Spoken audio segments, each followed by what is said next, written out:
Assalamualaikum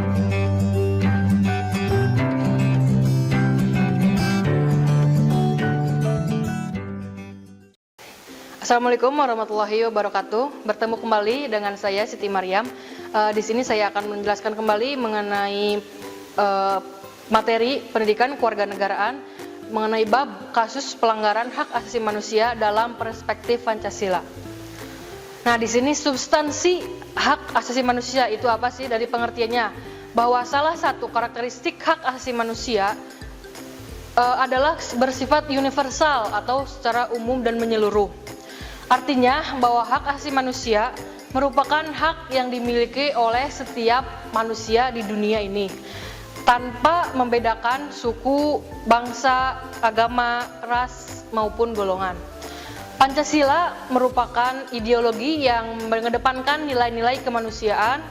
Pancasila sangat menghormati hak asasi setiap warga negara maupun bukan warga negara Indonesia. Nah, di sini ada hak asasi manusia dalam nilai dan idealisme sila Pancasila.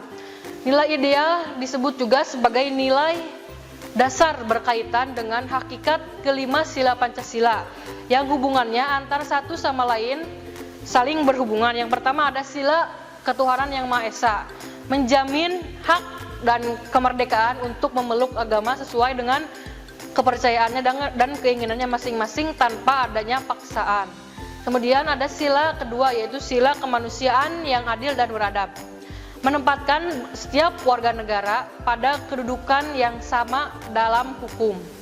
Kemudian ada sila persatuan Indonesia, bahwa mengamanatkan adanya unsur pemersatu bangsa di antara warga dan warga negara atas kepentingan pribadi atau golongan. Yang keempat ada sila kerakyatan yang dipimpin oleh hikmat kebijaksanaan dalam permusyawaratan perwakilan, dicerminkan dalam kehidupan pemerintahan, bernegara, dan bermasyarakat yang demokratis. Kemudian yang terakhir ada sila kelima, yaitu sila keadilan sosial bagi seluruh rakyat Indonesia, mengakui adanya hak milik perorangan dan dilindungi pementaannya oleh negara serta memberi kesempatan sebesar-besarnya kepada masyarakat. Yang kedua, hak asasi manusia dalam nilai instrumental sila-sila Pancasila. Nilai instrumental merupakan suatu penjabaran dari nilai-nilai dasar Pancasila. Bahwa nilai instrumental ini bersifat lebih khusus gitu ya, dibandingkan dengan nilai dasar. Peraturan perundang-undangan yang menjamin hak asasi manusia. Yang pertama, Undang-Undang Dasar Negara Republik Indonesia tahun 1945, terutama dalam pasal 28A sampai 28J. Kemudian ketetapan MPR nomor 17 MPR tahun 1998 tentang hak asasi manusia. Di dalam tab MPR tersebut terdapat piagam HAM Indonesia. Yang terakhir ada Undang-Undang Republik Indonesia nomor 39 tahun 199 tentang hak asasi manusia. Yang ketiga adanya hak asasi manusia dalam nilai praksis Pancasila. Nilai praksis merupakan suatu nilai realisasi nilai-nilai instrumental, suatu pengalaman dalam kehidupan sehari-hari. Nah, hak asasi manusia dalam nilai praksis Pancasila ini dapat terwujud apabila nilai-nilai dasar dan instrumental Pancasila dapat dilaksanakan dalam kehidupan sehari-hari oleh seluruh warga Indonesia. Contoh sikap positif dalam kehidupan sehari-hari yang mencerminkan nilai instrumental. Yang pertama, pada sila ketuhanan yang Maha Esa. Kita harus menghormati dan bekerja antar umat beragama sehingga terbina kerukunan hidup gitu ya. Kedua ada sila kedua yaitu kemanusiaan yang adil dan beradab. Contoh sikapnya itu mengakui persamaan derajat, hak dan kewajiban serta hak dan kewajiban antara sesama umat manusia. Yang ketiga ada sila persatuan Indonesia. Contoh sikapnya itu harus rela berkorban untuk kepentingan bangsa dan negara. Yang sila keempat ada kerakyatan yang dipimpin oleh hikmat kebijaksanaan dalam permusyawaratan perwakilan, harus mengutamakan kepentingan negara dan masyarakat. Yang terakhir ada sila kelima yaitu keadilan sosial bagi seluruh rakyat Indonesia.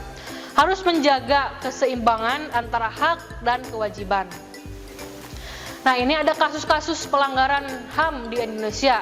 Nah, jenis-jenis pelanggaran HAM di Indonesia menurut Undang-Undang Republik Indonesia Nomor 26 Tahun 2000 tentang Pengadilan HAM dapat diklasifikasikan menjadi dua. Yang pertama ada kejahatan genosida. Apa sih kejahatan genosida? Bahwa kejahatan genosida itu yaitu setiap perbuatan atau yang dilakukan dengan maksud untuk menghancurkan dan memusnahkan seluruh atau sebagian kelompok bangsa, ras, etnis, dan kelompok agama. Yang kedua ada kejahatan terhadap kemanusiaan, yaitu salah satu perbuatan yang dilakukan secara dari serangan meluas atau sistematik yang diketahuinya bahwa serangan tersebut ditunjukkan secara langsung terhadap penduduk sipil atau kepada langsung manusia. Nah, di sini ada contoh-contoh penyimpangan nilai Pancasila dalam kasus pelanggaran hak asasi manusia. Yang pertama ada tragedi pembunuhan 431 penduduk di Rawagede oleh tentara Belanda pada tanggal 9 Desember 1947 sewaktu melancarkan agresi militer pertama. Kemudian ada yang dikenal dengan tragedi Tanjung Priuk atau kerusuhan Tanjung Priuk. Terjadi pada tanggal 12 September tahun 1984. Dalam kasus ini diantaranya 24 orang tewas dan 36 orang luka berat dan 19 orang luka ringan.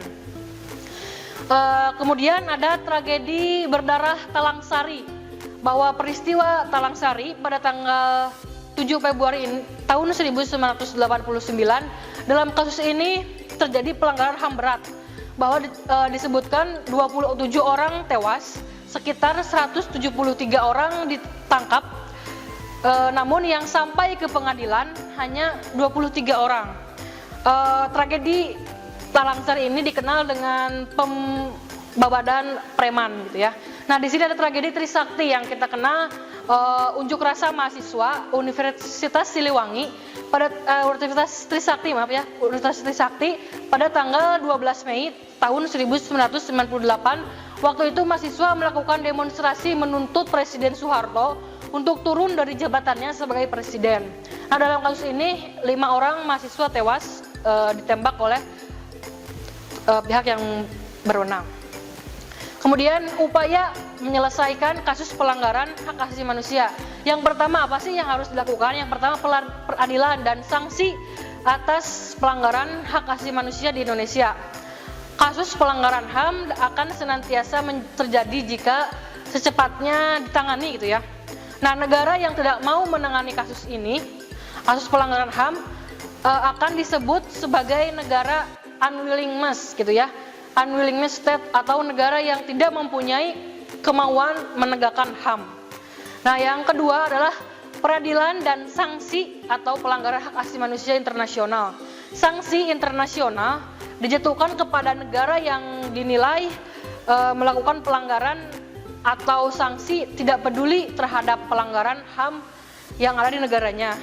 Diberlakukannya travel warning, bahwa peringatan bahaya berkunjung ke negara tertentu, jadi tidak diperbolehkan berkunjung ke negara tertentu. Kemudian pengalihan investasi atau penanaman modal asing yang tidak dibolehkan. Kemudian pemutusan hubungan diplomatik, pengurangan bantuan ekonomi, pengurangan tingkat kerjasama, pemboikotan produk ekspor, embargo ekonomi. Nah, itu yang bisa saya sampaikan dalam materi ini. Terima kasih atas perhatiannya. Mohon maaf apabila kesalahannya. Wassalamualaikum warahmatullahi wabarakatuh. Kunjungi sosial media lainnya seperti website kami di pkbmalfata.com, Facebook PKB Malfata Mananjaya, Instagram PKB Malfata Official. Dan terima kasih telah klik video ini. Jangan lupa like, comment, share, dan subscribe untuk menunjukkan dukungan kamu terhadap channel ini. Enjoy the video PKB Malfata.